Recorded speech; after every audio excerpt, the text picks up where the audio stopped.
So let's move on now to discussion of weak bases and the base ionization constant.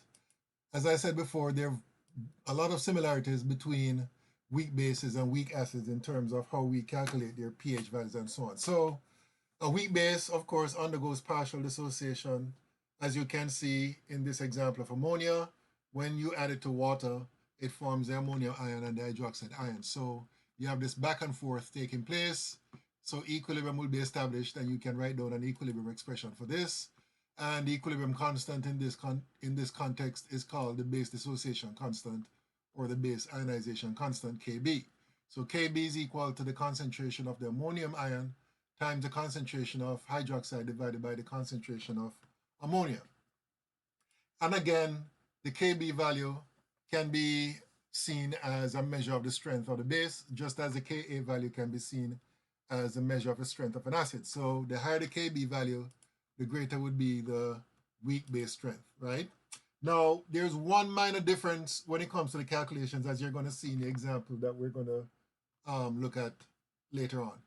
Whenever you're solving for pH, what you'll be determining firstly would be the concentration of the OH minus. Whoops.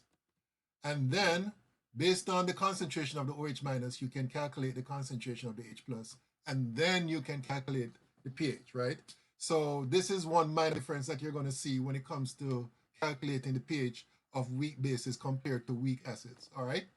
Okay, so this here is a list of common bases and their Kb values. They're weak. These are all weak bases, right? And you'll notice that most of them that you see here are organic, meaning that they contain carbon, but they all have nitrogen as a part of their structure, all right? And over here you see the conjugate acids, whoops, and their corresponding Ka values, all right? And later on, in fact, I think it's in the next slide, we're going to see the relationship between the Kb value for a base and the Ka value for the corresponding conjugate acid, all right? So this is a dissociation of a weak acid, right? Ha dissociating to form H plus and A minus, all right? And the Ka value is what you'll get for that. And then this is the equation for the dissociation of the conjugate base of the weak acid in the first equation.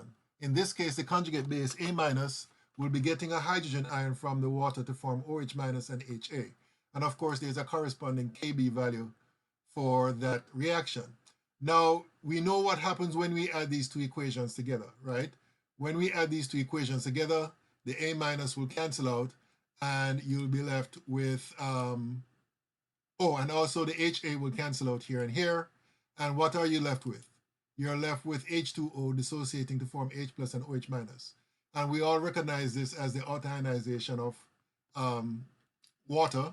And of course, that's also in equilibrium. So therefore, there's an equilibrium constant for that, which is Kb. And we also know from previous experience that when it comes to equilibrium constants of equations that you're adding, the final equilibrium constant will be the product of the individual equilibrium constants. So therefore, that means that Kw, which is the ionic product of water, is equal to Ka times Kb, right? And this is true for any acid-base conjugate, any acid-conjugate-base pair. The Ka for the acid multiplied by the Kb for the conjugate base is going to be equal to the Kw constant, all right? So basically what this shows you is that there's an inverse relationship between the strength of an acid and the strength of the corresponding conjugate base, right? So the stronger the acid, the weaker the conjugate base, and vice versa, all right? And therefore, based on this equation, you can calculate one if you know the other two terms. So you use this if you want to calculate Ka, you use this if you want to calculate Kb, all right? And this here, I think, is, so this is, I think I showed you this table earlier. In any case, here you have your acids and your Ka values and the conjugate bases here. And you'll notice that as the Ka increases going from bottom to top, the Kb values decreases. And if you multiply each of these values, the Ka times Kb in each case, you'll find that that becomes equal to 1.0 times 10 to the minus 14, which is the Kw ionic product of water. Okay, so with that said, let's look at this example here. it's asking for you to calculate the pH of a 0.10 m ammonia solution. So basically, what I'm going to do is first write down the equation NH3 plus H2O. And of course, because it's a weak base, equilibrium will be eventually established. All right. So initially, you're going to have 0.10 m of ammonia. You're going to have none of that, none of that. The change here we're going to assume for the ammonia is minus x, which means that according to the stoichiometry, this is going to be plus x.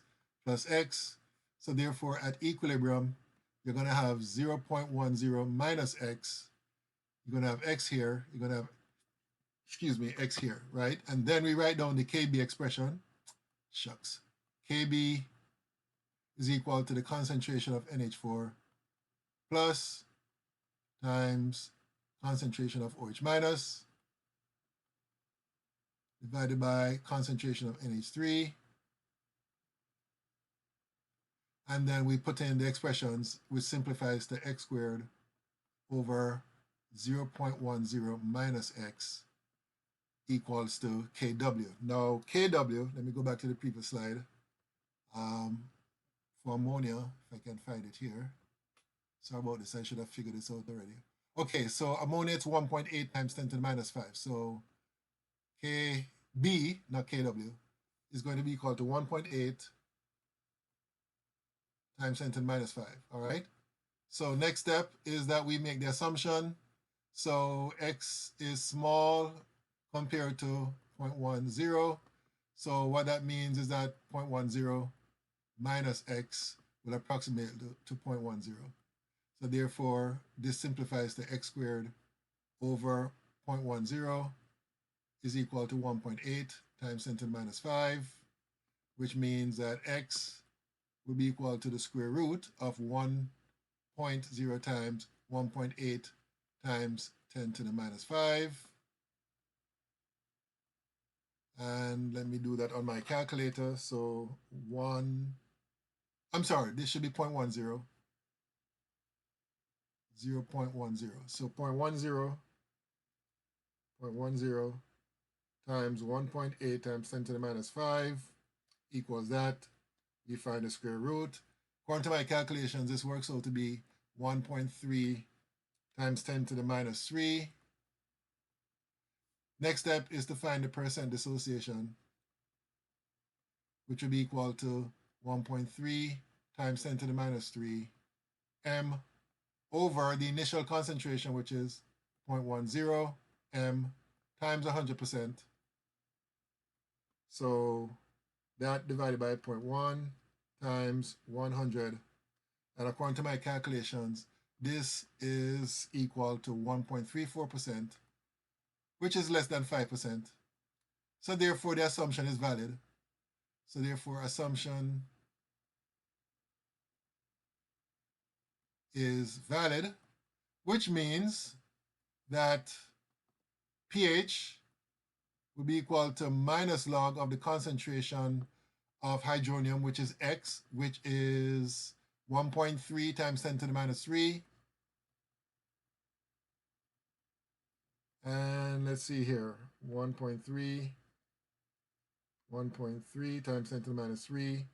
Find the log of that, minus log of that. According to my calculation, this works out to be equal to 2.89. And that would be the pH of this solution, all right? Okay, so that's basically a typical, well, actually, I made an error. This would be the pOH. And the reason why, and this is a very important point, the pOH comes from the fact that X here represents the concentration of OH minus. So there's one more step. And that step is pH, let me squeeze it up top here. pH would be equal to 14.00 minus the pOH, which is 2.89. So plus 14. So I got as the pH, the final answer actually is going to be 11.11. So this is 11.11.